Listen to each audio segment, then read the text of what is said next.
जायो जशोदा ने लल्ला मोहल्ला में हल्ला सो मच गयो। जायो जसोदा ने लल्ला मोहल्ला में हल्ला सो मच गयो। जायो जशोदा ने लल्ला मोहल्ला में हल्ला सो मच गयो। जायो जसोदा ने लल्ला मोहल्ला में हल्ला सो मच गयो। हल्ला सो मच गयो, हल्ला सो मच गयो। हल्ला सो मच गयो, हल्ला सो मच गयो। जायो जशोदा ने लल्ला मोहल्ला में हल्ला सो मच गयो। अरे जायो जसोदा ने लल्ला मोहल्ला में हल्ला सो मच गयो। बाबा लुटावे हीरा मोती, बाबा लुटावे हीरा मोती। मैया लुटावे छाप छल्ला मोहल्ला में हल्ला सो मच गयो। जायो जसोदा ने लल्ला मोहल्ला में हल्ला सो मच गयो। बाबा लुटावे वस्त्र आभूषण, बाबा लुटावे वस्त्र आभूषण। मैया लुटावे दुसल्ला मोहल्ला में हल्ला सो मच गयो। जायो जसोदा ने लल्ला मोहल्ला में हल्ला सो मच गयो। बाबा लुटावे लाडू पेड़ा, बाबा लुटावे लाडू पेड़ा। मैया लुटावे रसगुल्ला मोहल्ला में हल्ला सो मच गयो। जायो जसोदा ने लल्ला मोहल्ला में हल्ला सो मच गयो, हल्ला सो मच गयो, हल्ला सो मच गयो। अब सब के सब जाने लगे हैं नंद बाबा के दरवाजे तरफ। नंद बाबा के यहाँ अनेक प्रकार से बधाइयाँ गाए जाने लगी, लोगों को खूब आनंद हुआ। हमको आपको जब इतना आनंद अभी हो रहा है तो उस समय कितना आनंद हुआ। आनंद बरसाना से टीका आई और सब लोगों ने भी बधाई गाई। नंद बाबा ने खूब दान दिया, उतना दान अभी कोई दे नहीं सकता। सब लोग नाच रहे हैं, गा रहे हैं, जन्मोत्सव का बहुत आनंद हुआ। सबके सब लोग आए लेकिन रोहिणी माता नहीं आई। रोहिणी देखिए, कथा सुनते सुनते आनंद लेते लेते उसके अंदर भी कुछ मर्यादाएं हैं, वो सब हमारे आपके जीवन के लिए उपयोगी है। नंद बाबा ने सबका स्वागत किया, लेकिन नंद बाबा ने देखा सब लोग आए बधाई गाने, लेकिन रोहिणी माता नहीं आई। क्यों नहीं आई रोहिणी माता? रोहिणी माता के जो पति हैं उनका नाम है वसुदेव जी। हाँ, ये देवकी से बड़ी हैं, 7 पत्नी हैं देवकी वसुदेव जी की, उसमें 6ठा नंबर की है।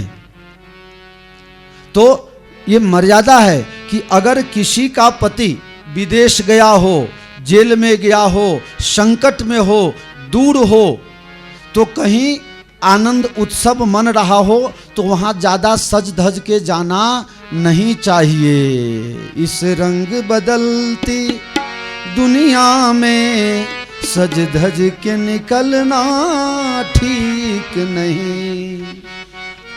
मैं बार बार कहता हूँ, कितना भी भाषण कर दो, लेकिन पुरुषों की जो मानसिकता है स्त्रियों के प्रति, उसमें सुधार आना बड़ा असंभव बात है। अगर स्त्री अकेले कहीं जाए, सज धज के जाए, तो लोगों की बुरी नज़र उस पर जरूर पड़ जाती है। इसलिए उत्सव में सब लोग आए लेकिन माता रोहिणी नहीं आई। जशोदा ने उत्सव को बीच में रोका। मेरी बहन रोहिणी नहीं आएगी तो मेरे लाला को पूरा आशीर्वाद नहीं मिलेगा। रोहिणी माता का आशीर्वाद तो लाला को मिलना ही चाहिए। जशोदा जी मनाने गई लेकिन रोहिणी माता नहीं आई। फिर नंद बाबा और जशोदा जी दोनों गए हैं मनाने के लिए। मैया, मेरा लाला नहीं तेरा लाला है, मेरे लाला को आशीर्वाद देने के लिए आपको चलना ही पड़ेगा। मैया ने मन में सोचा, ये दुनिया वालों का जन्मोत्सव थोड़े है, थोड़े कोई बर्थडे पार्टी है, ये तो मेरे लाला का जन्मोत्सव है और भगवान का जन्मोत्सव तो बड़े धामधूम से मनाना ही चाहिए। चलो, दुनिया चाहे कुछ भी कहे, मैं अपने लाला को आशीर्वाद देने जरूर जाऊंगी। रोहिणी माता भी आई हैं और फिर से आनंद हुआ है, आनंद बरस रहा है। देखिए, जब जीवन में बहुत आनंद आवे, એટલે આપણે ગુજરાતીમાં એક કહાવત છે કે ભૂવા ધૂને ખાના પર પાઘડીના છેરાનું ભાન રાખે। हाँ, मैं छोटी छोटी बात से कथा कर देता हूँ। हाँ, छोटी छोटी बात, ये बहुत बड़ी बात है। अति आनंद में, अति सुख में, संपत्ति में, सत्ता में हमें अपना भान नहीं भूलना चाहिए। हमारा जो फर्ज है, आज अधिकार सब लेना चाहता है लेकिन फर्ज कोई अदा नहीं करना चाहता है। माफ करना, सब लोगों की यही परिस्थिति है। अधिकार का उपयोग हमें करना है लेकिन हमारा फर्ज, नागरिक शास्त्र जिसने भी पढ़ा होगा, नागरिक में अब स्पष्ट पढ़ाया जाता है, अधिकार और फर्ज दोनों एक सिक्का के दो पहलू हैं, हेड और टेल। हेड और टेल दोनों मिलके ये नागरिक शास्त्र में बताया गया है। आप अधिकार लेना चाहते हो, फर्ज पूरा नहीं करना चाहते हो। दक्षिणा पूरी लेनी है, कथा कम करनी है, फिर कैसे हमारा नैया पार लगेगा। आज परिस्थिति ऐसी लगभग पूरे भारत में हो गई है। और एक और खराब परिस्थिति है जो मुझे बड़ा बुरा लगता है।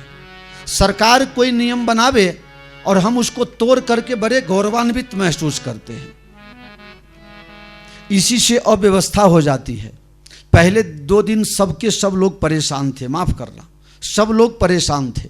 कौन कब नहाने जाएगा, कौन कब खाने जाएगा, कौन कब दर्शन करने जाएगा, किसी को समय का अनुमान ही नहीं था। दूसरे दिन की कथा में मैंने आपको सारे नियम बता दिए और नियम का आप लोगों ने बड़े ईमानदारी से पालन किया। इसके लिए आप सबको मैं बधाई देता हूं। जरा अपने अपने लिए ताली बजा लो। बड़े अच्छे ढंग से आपने नियम का पालन किया। अब बताओ, कहीं कोई अव्यवस्था है? सब समय से हो जाता है। आप समय से नहा लेते हैं, समय से दर्शन कर लेते हैं। हमारा हितेश भाई रोज दर्शन करने जाता है, बताओ, रोज दर्शन करने जाता है। जाने से सब लोग दर्शन तो कर लिए होंगे, लेकिन 14 तारीख को जब कथा पूरी होगी तो शाम से पहले यजमान लोग अपना हवन करेंगे और आप सब लोग जाके दर्शन कर लेना। अगर इससे भी अच्छा चाहते हो, मेरी जो इच्छा है, मेरी इच्छा है वो मैं जाहिर करता हूँ। इच्छा पूरी हो ना हो, भगवान की इच्छा। तो मेरी इच्छा यह है कि कथा भी हो जाए, हवन भी हो जाए और शाम के समय में जितने लोग हो सब एक साथ बाराती बना करके चलें। हमारे मुख्य यजमान वर कन्या बन जाएंगे और हम लोग बाराती बन जाएंगे। सबकी इच्छा है ऐसी कि खाली मेरी इच्छा है? ऐसा सबको एक साथ चलने की इच्छा है। तो वहाँ जो सीढ़ी बना हुआ है ना, वहाँ सबका एक साथ में जगदीश भाई को भी ले लेंगे, एक बढ़िया फोटो भी खिंचवाएंगे और उस फोटो को बड़ा बना करके और अपने घर में दीवार में, अपने जहाँ मेहमान लोग आते हैं बैठते हैं वहाँ लगा के रखेंगे। तो सबको बद्रीनाथ का दर्शन होगा और सबको पता चल जाएगा कि ये लोग बड़े ठंडी में भी बद्रीनाथ जाके कथा सुन के आए हैं। और ये कथा YouTube में भी डाली जा रही है। 2 तारीख से आएगा ना भाई, 2 तारीख से 2/11, यानी कि जो गोवर्धन पूजा का दिन होता है, आज भी गोवर्धन पूजा का दिन है। क्या बात है, हैं? आज भी गोवर्धन पूजा का दिन है। तो गोवर्धन पूजा 1 तारीख को है और 2 तारीख से इनकी ये आपकी ये कथा YouTube चैनल पर आप देख लेंगे। इसके लिए आपको एक काम भी करना है। मेरा जो चैनल है वो चैनल का लिंक मेरे पास ले लेना, उसको लाइक सब्सक्राइब करके और बेल आइकन दबा देना। जब ही 1 बजे 1:30 बजे ये कथा डालेंगे तुरंत आपके पास नोटिफिकेशन आ जाएगा। क्यों ऐसा होगा ना भाई? 1:30 बजे का टाइम रखना, क्योंकि प्रतिदिन 1:30 बजे आप ऐसा समझो कि 1:30 बजे आपको वो बेल आइकन दबा दोगे तो आपके पास घंटी बज के और नोटिफिकेशन आ जाएगा, ए भाई उठो, कथा अब डाल दिया है जगदीश भाई ने, सुनो। तो सब लोग, अभी तो सबके पास एंड्रॉयड फ़ोन है, तो YouTube चालू करके मेरी कथा का लिंक ले लेना और उसको लाइक सब्सक्राइब जरूर कर देना और बेल आइकन दबा देना। और जिसको जिसको ना आता हो वो जिसको आता हो अपने बेटा से पोता से सीख लेना। हाँ, बूढ़े लोगों को नहीं आता है, उसके बेटा को आता है, और बेटा को नहीं आता है वो पोता को आता है। मेरा अभी 4 साल का है, फ्लिपकार्ट में ऑर्डर करके मंगवा लेता है। हाँ, 4 साल का ही है अभी। मुझे लॉक, इसीलिए मुझे लॉक रखना पड़ता है, मैं पहले लॉक नहीं रखता था। हाँ, माता जी का आगमन हुआ कथा में, बहुत आनंद। आइए माता जी पधारिए, हम सबको आशीर्वाद दे करके अनुग्रहित कीजिए। जय जय श्री गोकुलेश नंद के दुलार, जय जय श्री गोकुलेश नंद के दुलारे, जय जय श्री गोकुलेश नंद के दुलारे, जय जय श्री गोकुलेश नंद के दुलारे, जय जय श्री गोकुलेश नंद के दुलारे, जय जय श्री गोकुलेश नंद के दुलारे, नंद के दुलारे बाबा नंद के दुलारे मैया जशोमती दुलारे, नंद के दुलारे बाबा जसोमती दुलारे, जय जय श्री कृष्ण चंद्र नंद के दुलारे, जय जय श्री कृष्ण चंद्र नंद के दुलारे, जशोदा के प्यारे, जशोदा के प्यारे। हाँ, तो मैं बता रहा था कि हम कितने भी आनंद में हो, हर तरफ जय जयकार हो रहा हो, हर तरफ से खूब बढ़िया प्रशंसा मिल रहा हो, फिर भी हमें अपना भान रखना चाहिए।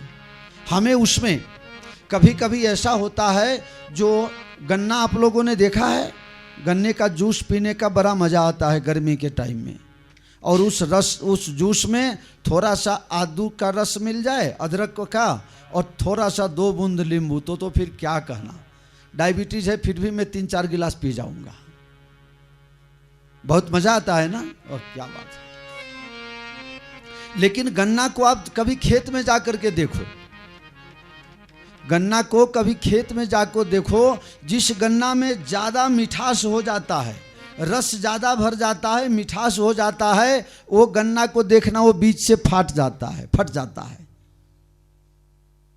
जिस गन्ना में रस ज्यादा हो वो गन्ना फट जाता है। इसका मतलब समझे कि सुख में अगर आप संयम न रखेंगे तो दुख आएगा और आएगा। हमारे गुरुजी कहा करते थे, सुख लेने में तुमने सीमा निश्चित नहीं किया तो दुख भी असीम ही आएगा। आपका तो आशीर्वाद ही काफी है माता जी।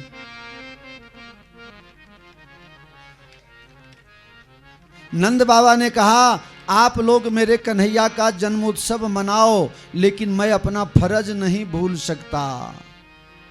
इतने वर्षों के बाद लाला का जन्म हुआ है, अभी 6 दिन भी नहीं हुआ, 5वां ही दिन है, और 5वां ही दिन है, और नंद बाबा अपना फर्ज पूरा करने के लिए, बड़े राजा को कर भरने के लिए बाबा ने कहा, तुम लोग जन्मोत्सव मनाओ, मैं तो कर भरने जाऊंगा। फर्ज बहुत बड़ा धर्म होता है, और फर्ज को ही धर्म कहा जाता है। मैं कभी कभी ये मानता हूँ, जो हमारा आपका फर्ज है, जिसके प्रति, व्यक्ति हो, वस्तु हो, समय हो, परिस्थिति हो, समाज हो, जिसके प्रति हमारा जो फर्ज है, उसी को हम धर्म बोल सकते हैं। तो उन्होंने कहा, मैं अपना फर्ज निभाने मथुरा जाऊंगा। बड़े राजा हैं ना कंस जी, बड़े राजा हैं कंस जी, इसलिए कंस जी के यहाँ बेरा भरने जाना है, कर भरने जाना है।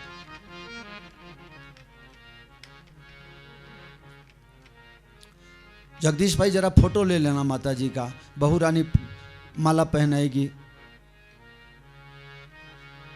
बस आप बैठे रहिए माता जी, वहीं से वैसे ही आशीर्वाद दे दीजिए। जय हो, जय हो।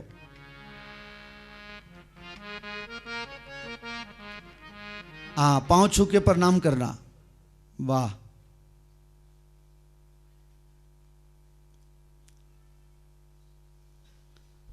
बोलो श्री बाल कृष्ण भगवान की जय। नंद बाबा मथुरा जा रहे हैं। क्यों जा रहे हैं? कर देने के लिए। कर देना पड़ता है। ये छोटे राजा हैं, बड़े राजा को कर देने जा रहे हैं, और इधर गोकुल में बधाई हो रहा है। नंद बाबा गए, कंस को अपना कर भर दिया। वहाँ से जब लौट रहे थे तो यमुना किनारे वसुदेव जी से मुलाकात हो गई। वसुदेव जी तो जेल में थे, लेकिन यमुना स्नान के लिए उनको प्रतिदिन 1 घंटा का जेल से छुट्टी दिया जाता था। तो तो वसुदेव जी स्नान करके लौट रहे थे मथुरा तरफ, और नंद बाबा कर भर के जा रहे थे गोकुल तरफ। दोनों की मुलाकात रास्ते में हो गई।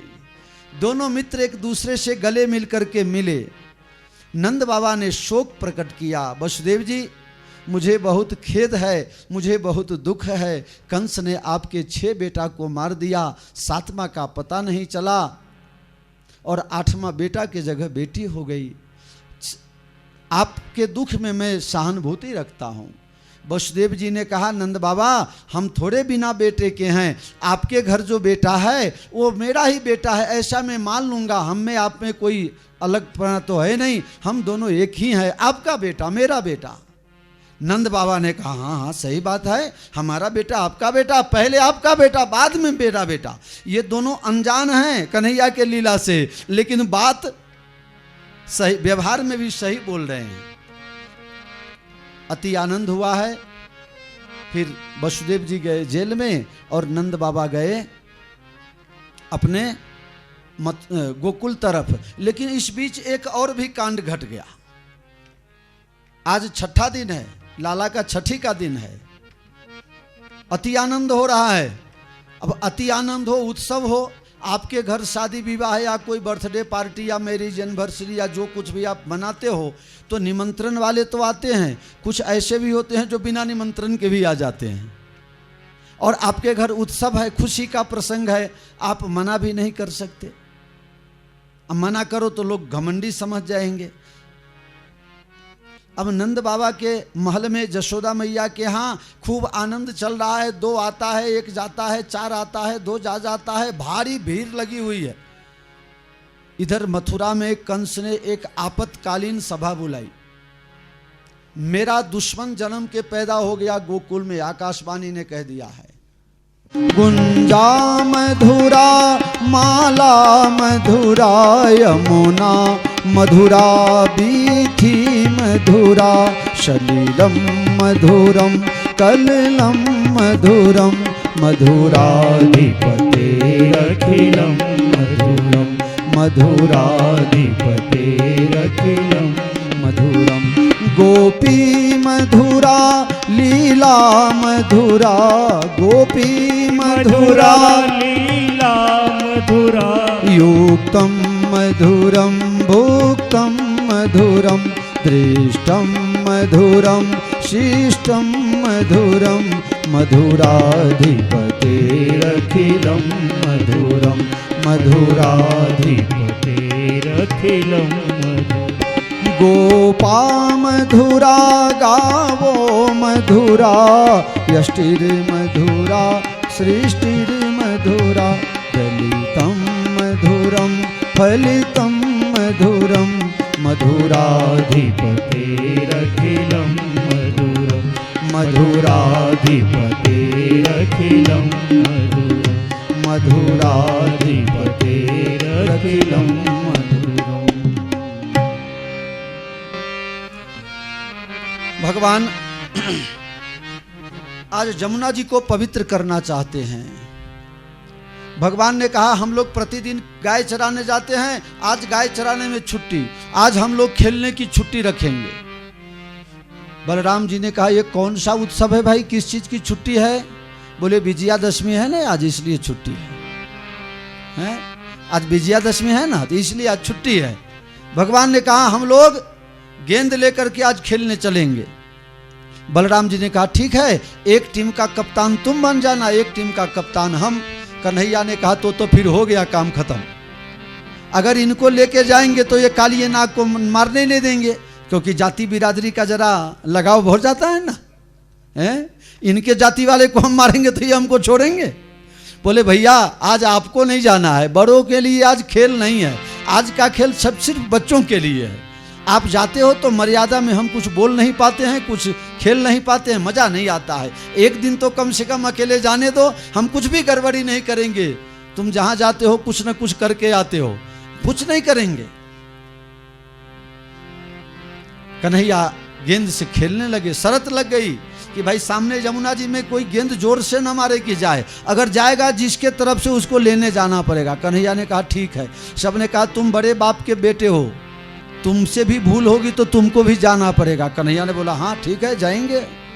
खेलते खेलते कन्हैया ने जोर से बॉल को उड़ाया और बॉल जाकर के गेंद जाकर के सीधे काली घाट पर यमुना के बीचों बीच गिर गया। अब सब के सब मित्र लोग अकर गए, उनके अंदर बुद्धि भी तो इन्होंने ही भरा होगा ना श्रीमान जी ने।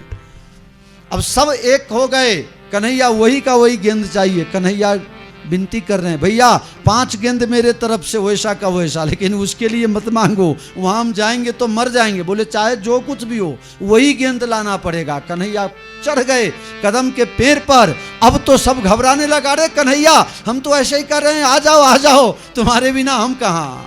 कन्हैया ने कहा अब कुछ नहीं चलेगा, अब तो जो होना होगा सो होगा। कन्हैया मचल गए और कदम के पेड़ पर जा करके जोर से लटकाया, लटक करके और सीधे कूद गए धड़ाम से। जब ही भगवान गिरे यमुना में वैसे ही जशोदा माता के हार्ट पर असर हो गया। हा कन्हैया कन्हैया कन्हैया कहाँ हो? बलराम जी को देखा, कन्हैया कहाँ गया? बोले मैया मुझे भी पता नहीं, कह रहा था यमुना किनारे गेंद खेलने जाएंगे, और कल ये भी बता रहा कि एक बार कालिए नाग को भी पता चला देना है कि कोई है, वो बहुत दूषित कर देता है पानी को। कन्हैया कूद गए और अंदर गए। वहाँ नागिन सब, जो कालिए नाग था उसकी जो पत्नियां थी वो सब जग रही थी और नाग सो रहा था। और बहुत सुंदर नरसिंह मेहता का भजन है। जर कमर छारी जाने बाड़ा स्वामी मारो जाग से तने मार से मन बार हत्या लाग से हो जर कमर छारी जाने बाड़ा तो बाड़क तू मार्ग भूल्यो का तारा वेरिए बड़ावियो निश्चय तारो कारज फूट्यो अहिया ते सीध आवियो हे जड़ कमर छाली जाने बारा ए नथी नागण हूँ मार्ग भूल्यो नथी मारा वेरिए वडावियो मथुरा नगरी માં जुगटू रमता नागनु शीस हारियो हे जड़ कमर छानी जाने रंगे रूडो निरूपे पूरो दिसंतो को नीलो को डामणो तारी माताए केटला जन्म्या हे मातू अरे खावणो हे जड़ कमर छानी जाने ए मारी माताए बेउ जन्म्या ए माहू नटवर नानड़ो जगाड़ तारा नाग ने मारू नाम छे कृष्ण कानूरो हे जड़ कमर छानी जाने नाग खड़ा हो गया, भगवान के ऊपर फुफकार छोड़ने लगा। जिस मुंह से भगवान के तरफ जहर उगलता था भगवान उस पर मुक्का मारते थे। एक एक करके भगवान ने उसके सारे शीश को खून की धार निकलने लगी। भगवान का शरीर श्याम है और उस पर रक्त की धारा लग रहा था जैसे काले पहाड़ से गेरू की धारा निकल गई हो। एक एक माथा, एक एक नस जब उसकी ढीली हो गई तब सभी नागन ने फिर से विनती की, भगवान आप लगते हो, आप हमारी सौभाग्य बचा लो, मेरे नाग को छोड़ दो। भगवान ने कहा ठीक है तो मुझे भी छोड़वा दो, मैं भी ये जगह छोड़ के तुम्हें जाना है और मुझे छोड़ दो ऊपर, मुझे तुमको मारना कोई जरूरी नहीं है। नाग ने अपने माथा पर भगवान को बैठाया और ऊपर लाया। इस तरह पूरे ब्रजवासी, पूरे वृंदावनवासी सब के सब दुखी हो रहे थे, सब के सब लोग बेभान हो गए थे। भगवान ऊपर आए, धीरे धीरे बंसी बजाने लगे। भगवान का एक मित्र जगा, बलराम जी ने देखा ये तो कन्हैया है, मैया मैया जाग जाग। मैया मूर्छा में से दूर हो गई, दौड़ के गई, कन्हैया ये सांप है, उतर जा जल्दी आ जा मेरे पास। कन्हैया ने कहा मैया चिंता क्यों करती है, ये कालिए नाग तो मेरा चेला बन गया, ये मुझे नहीं काटेगी। काली नाग ने कहा मैया पता नहीं तूने कौन से पुण्य किए, इसको कालिया नाग क्या कर सकता है, सभी नागों का सरदार हमारा, ये तो इसका भाई बना हुआ घूम रहा है, वो कभी लक्ष्मण बनता है कभी बलराम बनता है, इसका सांप कुछ नहीं बिगाड़ सकता है। भगवान ने उसको शिक्षा दी और रमणीक द्वीप तरफ उसको भेज दिया है। और भगवान आज यमुना को, आज ब्रज में आग लग गया, भगवान ने दावाग्नि को पान करके ब्रजवासियों की जान बचाई।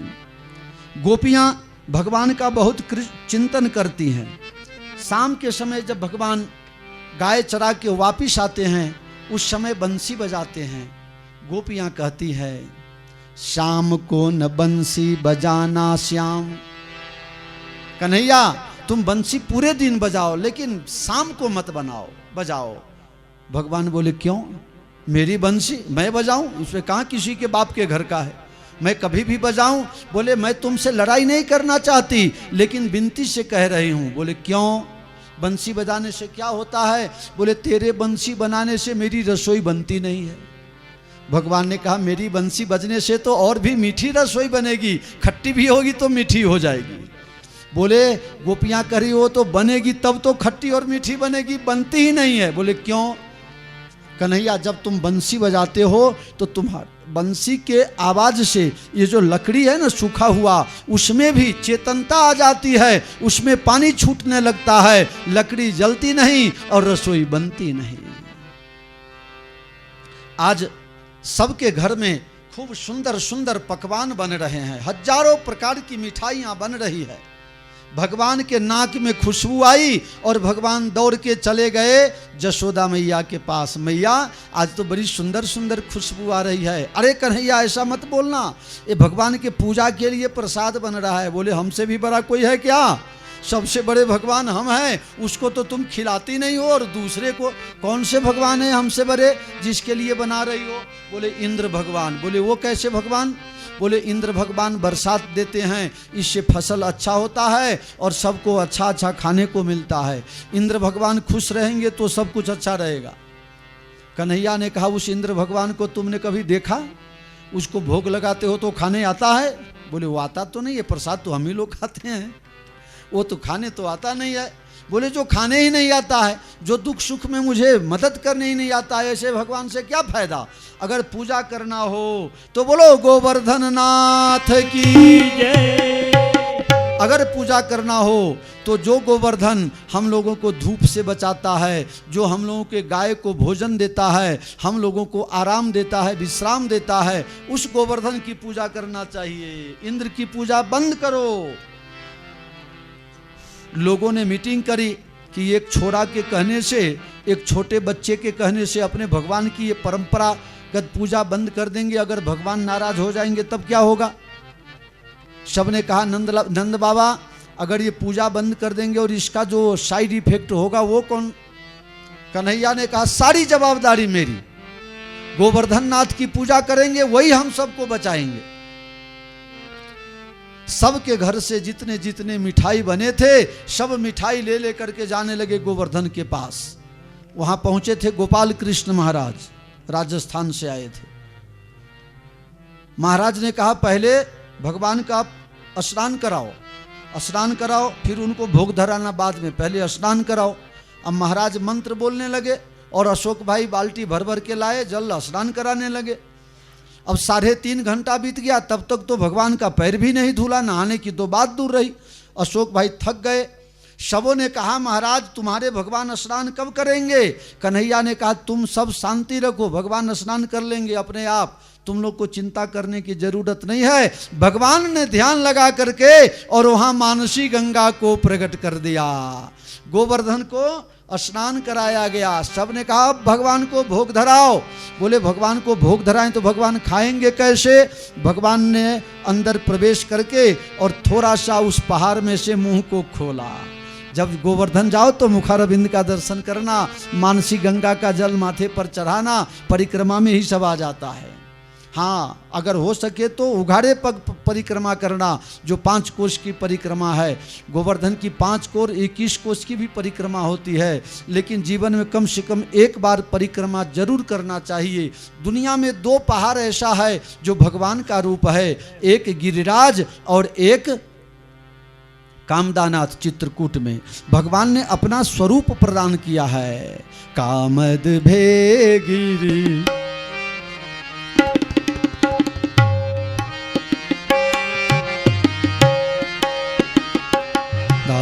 कामद भेगिरी राम प्रसादा। कामद भेगिरी राम। आप कभी वृंदावन गए होंगे, गोवर्धन की परिक्रमा की होगी, तो आपने देखा होगा रास्ते में बहुत से संत लोग, भक्त लोग दंडवती प्रणाम करते हैं। और बहुत से लोग ऐसे हैं कि 1 दिन 2 दिन में परिक्रमा कर लेते हैं, और बहुत को एक परिक्रमा करने में 50-50 वर्ष लग जाता है। आप गए होंगे तो आपको पता होगा, महात्मा का घर एक केबिन जैसा बना रहता है, उसमें खाने पीने का सब सामान रखा रहता है, और महात्मा दंडवत करते हैं तो उनके आगे आपने देखा होगा छोटे छोटे पत्थर का ढेर लगा होता है। वो कितना होता है? 108, किसी का 1008, मतलब एक ही जगह 1008 बार दंडवत देते हैं, तब दूसरी बार दंडवत करते हैं। 50 वर्ष लग जाते हैं। क्या गोवर्धन को समझने के लिए वहां जाना पड़ेगा और उनकी कृपा को समझनी पड़ेगी, बाकी तो पत्थर का टुकड़ा ही दिखाई देगा। बड़े बड़े ऋषि मुनि देवता लोग भगवान से प्रार्थना करते हैं कि प्रभु मुझे गोवर्धन में कहीं एक पत्थर का टुकड़ा बना दो जहां तुम्हारे भक्त लोग उस पर से पसार होते हैं। देवता लोग लालायित होते हैं गोवर्धन में जाने के लिए। जीवन में एक बार कम से कम 1.25 महीना का ब्रजवास का संकल्प करना। वृंदावन सो वन नहीं, नंद गाम सो गाम, बंसी बट सो बट नहीं, राम कृष्ण सब नाम। वृंदावन में वास करने का नियम है। वृंदावन के गलियों में नंगे पांव घूमने का महत्व है। गिरिराज ने अपना मुंह खोला। अब हुआ ऐसा कि जो लोग जितना लेके आते हैं भर के टोकरी में, सारे के सारे डायरेक्ट गिरिराज जी के मुंह में डालते हैं और सब के सब हजम होते जा रहे हैं। अब भगवान के मित्रों को चिंता हुई, बच्चों को होता ही है, कब पूजा खत्म हो, कब प्रसाद मिले। जैसे अभी आप लोगों को हो रहा है कि टाइम ज़्यादा हो रहा है, महाराज जल्दी बंद करें तो ठीक है, क्या करोगे फिर बाद में? हाँ, वो भोजन तो रखा हुआ ही है, ये भी भोजन कर लो। आ गए हैं तो आ गए हैं, क्या हर्जा है, बैठिए पूरा कर देते हैं गोवर्धन पूजा। 5-10 मिनट और लेंगे, ज़्यादा नहीं, कोई हर्जा नहीं ना भाई। 5-7 मिनट और खींच लेते हैं, प्रसंग पूरा हो जाए, आनंद रहेगा। तो भगवान सब प्रसाद पाने लगे तो बच्चों को लगा कन्हैया तुम्हारा भगवान सब खा जाएगा तो हमारे लिए कुछ प्रसादी तो रखने दो। भगवान ने कहा प्रसाद खूब बचेगा, चिंता मत करो, तुम लोगों को जितना जरूरत होगा उतना उतना प्रसादी मिलेगा। आज की तारीख में अशोक भाई कभी संध्या के समय में जाओ, जब भगवान का 56 भोग लगता है, रोज 56 भोग लगता है, और तुम देखोगे तो लगेगा कहीं कुछ नहीं है, और 10 मिनट में ही जब भोग का समय होगा पता नहीं कौन कहाँ से ले आता है पूरा टोकरी भर भर के हजारों प्रकार की मिठाई। एक बार दर्शन करने जरूर जाइएगा आप लोग, ये चमत्कार है। गोवर्धन में हजारों की संख्या में लोग छाबड़ी भर भर के लेके आ जाते हैं भगवान को भोग धराने। भगवान ने भोजन पाया। अब हुआ ऐसा कि जब भगवान का जब प्रसाद हो गया, पूजा हो गई, प्रसाद हो गया, सब मिलकर के जोर से जय बुलाया, बोलो श्री गोवर्धन नाथ भगवान की जय। जय जयकार होने लगा। अब जयकार इतने जोर से हुआ कि इंद्रलोक में जयकार पहुंच गया। नारद जी वहां बैठे थे बगल में। इंद्र भगवान ने पूछा कि नारद जी ये पृथ्वी लोक पर जय जयकार किसकी हो रही है? बोली तुम्हारी पूजा होती थी ना साल में एक दिन, वो भी बंद हो गई। हमारी पूजा बंद हो गई? हाँ, एक दिन जो पूजा होती थी वो भी बंद। किसने बंद करवाई? बोले नंद के लाला ने। नंद के लाला ने। उस ग्वारिया को इतना घमंड हो गया हमारी पूजा बंद करवा दे, अभी हम देख लेते हैं। अपने सभी बादलों को, सभी मेघों को बुला करके और कहा कि ऐसा बरसो कि पूरा ब्रज डूब जाए, भाग जाए, नदी में चला जावे, समुद्र में। सभी बरसात ने आकर के बरसना शुरू कर दिया, मूसलाधार बरसात होने लगी। अब ब्रज के लोग घबराए। देखो, हम कह रहे थे कि भगवान की पूजा बंद नहीं करनी चाहिए, इंद्र की पूजा बंद कर दिया, इसलिए भगवान नाराज हो गए हैं। इस छोटे से 7 साल के बच्चा, इसका कहना मान के हम लोग सब किए जा रहे हैं। अब क्या होगा? बेटा नंद का है, वो माने कहना, हम उसका कहना भला क्यों मानना था? सब लोग विचार करने लगे। सब ने कहा चलो नंद जी के यहाँ। नंद जी के यहाँ आए। कन्हैया समझ गए क्या बात है। कन्हैया ने कहा आप लोग जरा भी चिंता नहीं कीजिए, हम जिसकी पूजा किए हैं, हम जिसको भोजन कराए हैं, हम जिसका प्रसाद लिए हैं, बस हमारी रक्षा वही करेंगे। भगवान आए, गिरिराज के पास प्रणाम किया। नख पर गिरिवर लीनो धार कन्हैया।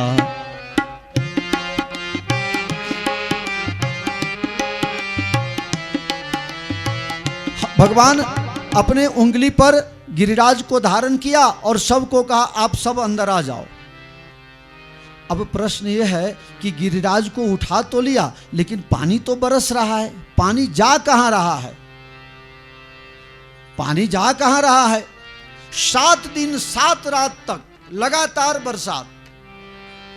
इंद्र ने कहा अपने सेवक से जरा देख करके आओ, अब ब्रज बह गया कि अभी कुछ बाकी भी है, तो 2-4 दिन और चलाया जाए। अब इंद्र के सेवक आए, उन्होंने जाकर के कहा कि ब्रज में तो धूल उड़ रहा है, धूल है, इतना पानी कहाँ चला गया? ब्रज में धूल उड़ रहा है। बोले हाँ धूल उड़ रहा है, थोड़े समय के लिए आपको मैं राम कथा में ले चलूंगा, थोड़े समय के लिए। इसका जुड़ाव थोड़ा राम कथा से भी है।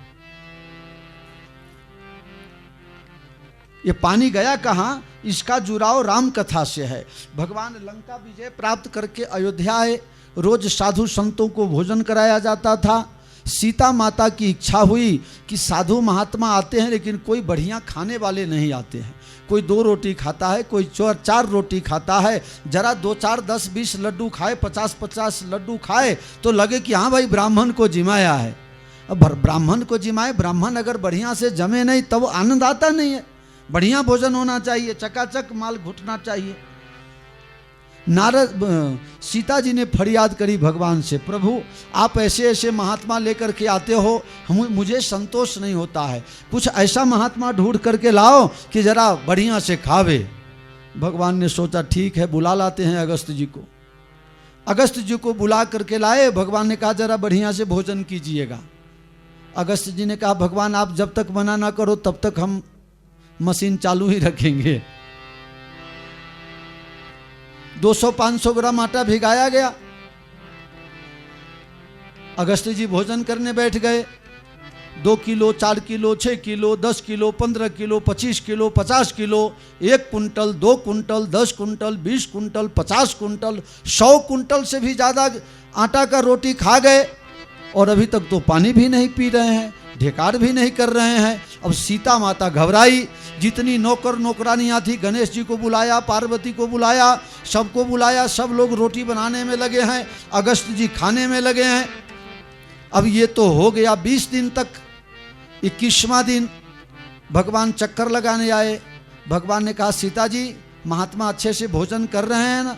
सीता जी ने कहा वो हम क्या कहें, हमारे पास कोई ना हाँ बोल सकते हैं ना बोल सकते हैं। सीता जी पसीने पसीने हो गए। भगवान को कहा प्रभु ये तो महात्मा अभी थोड़ा सा पानी भी नहीं पी रहे हैं। भगवान ने कहा महाराज बीच में थोड़ा थोड़ा पानी पीना चाहिए। अगस्त जी ने कहा बीच आएगा तब तो, अभी तो किनारे ही हैं, बीच में आए ही नहीं है। जब बीच आएगा तो पानी पी लेंगे। बहुत से लोग दूसरे के यहाँ खाने जाते हैं तो ऐसे ही खाते हैं। एक बार बाप बेटा दोनों कहीं खाने के लिए गया निमंत्रण पे, बाप बेटा दोनों। अब बेटा खाते खाते पानी पिया बीच में। बाप ने एक थप्पड़ मारा घींच करके, बेवकूफ हो, दूसरे के घर बार बार खाने का मौका मिलता है, खाओ पहले, पानी बाद में पीना। बेटा ने कहा पिताजी ऐसी बात नहीं है, बीच में थोड़ा थोड़ा पानी पीने से वो बराबर जम जम के बैठता रहता है तो ज़्यादा खाया जाता है। बाप ने 2 थप्पड़ और मारा, बेवकूफ़ पहले से हमें बताता। तो ऐसे खाने वाले भी होते हैं। अब अगस्त जी ने कहा अभी बीज तो आने दीजिए, अभी तो किनारे में ही है, बीज आया ही नहीं। 21 दिन के बाद अभी तक बीज भी नहीं आया। सीता जी ने कहा हे भगवान अब हमारा क्या होगा। भगवान ने विचार कर लिया कि अब सीता माता बहुत थक गई हैं। भगवान ने इशारा कर दिया और अगस्त जी ने कहा ठीक है माता जी अब थोड़ा जल लाओ। भगवान ने कहा महात्मा इस युग में खाए हो, अगले युग में तुमको पानी पिलाएंगे। जो 21 दिन से खा रहा है तो वो पानी भी तो 25 दिन तक पिएगा। बोले महाराज इतना पानी तो अयोध्या में है नहीं, लेकिन जब मेरा कृष्ण अवतार होगा उस समय जब इंद्र कुपित होगा उस समय सारा पानी मैं आपको पिलाऊंगा। भगवान ने कृष्ण ने कह दिया कि अगस्त जी पानी पीने आ जाओ। राम अवतार का पानी जो बाकी है तो इंद्र भगवान बरसात कर रहा है, अगस्त जी पानी पिए जा रहे हैं और भगवान ने सुदर्शन चक्र को कह दिया तुम चलते रहो। सुदर्शन चक्र आपके घर में है ना अशोक भाई? सुदर्शन चक्र रखना चाहिए। आपके घर में नहीं है? एक भी नहीं? हे भगवान। विवेक तुम्हारे घर में तो है, तुम्हारे रूम में तो है सुदर्शन चक्र? नहीं है? अरे सुदर्शन चक्र मतलब पंखा की बात कर रहा हूं यार। ये पंखा पहले नहीं था, ये सुदर्शन चक्र में से ही पंखा का आविष्कार हुआ। तो भगवान ने सुदर्शन चक्र चला दिया, वो इतने जोर से चल रहा है अगस्त जी पी जाते हैं और सुदर्शन चक्र सुखा देता है। एक बूंद पानी भी नीचे गिरने नहीं दिया और बाकी जो था कहीं इधर उधर बह जाता तो शेषनाग को कह के भगवान ने चारों तरफ कोट बना दिया था। इसलिए सारा का सारा पानी समाप्त। इंद्र घबराया, इतना पानी, धूल उड़ रहा है, मेरी तो हालत खराब। इंद्र भगवान दौड़ते दौड़ते आए और भगवान के चरणों में गिरे, बड़ी सुंदर स्तुति की। भगवान ने कहा कोई बात नहीं, जाओ माफ कर दिया। तुम्हारे नाटक करने से मेरे को फायदा हुआ। ये ब्रजवासी लोग सब अलग अलग रहते थे, एक दूसरे के ईर्षा करते थे, मिल करके नहीं रहते थे, लेकिन तुमने बरसात कर दिया तो सब एक छत्र छाया में आ गए। संघे शक्ति कलौ जुगे, जहाँ एकता है वहीं जीत होती है। वो घर हो, परिवार हो, पंचायत हो, समाज हो, राष्ट्र हो, एकता रहेगी तो सब रहेगा। तुमने सबको एक कर दिया। भगवान ने इंद्र को माफ कर दिया।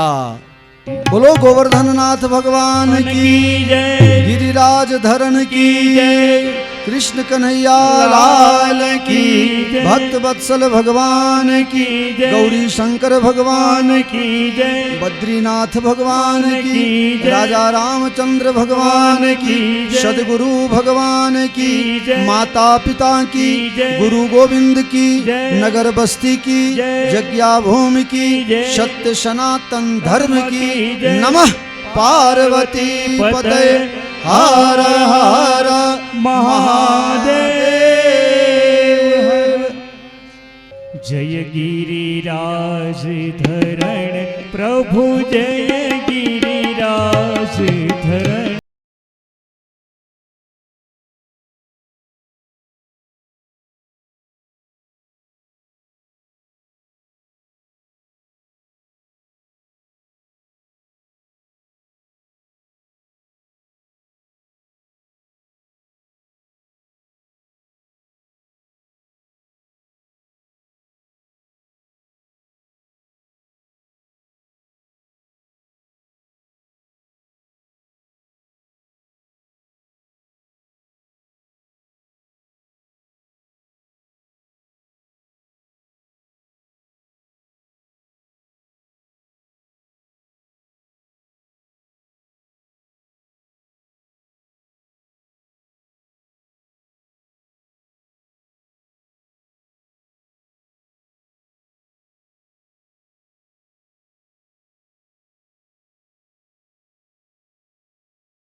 गासे पूर्ण मनोरथ थासे टड़से जन्म मरण प्रभु जय गिरिराज धरण जय गिरिराज धरण प्रभु जय गिरिराज धरण हे गोवर्धन मां प्रगट्या गोवर्धन मां प्रगट्या करवा गर्व हरण प्रभु जय गिरिराज धरण कर्पूर घोरम करुणावतारम संसार सारम भुजगेन्द्रहारम सदा वसन्तं हृदयारविन्दे भवं भवानी सहितं नमामि मङ्गलं भगवान् विष्णु मङ्गलं गरुडध्वज मङ्गलं पुण्डरीकाक्षो मङ्गलाय तनोहरि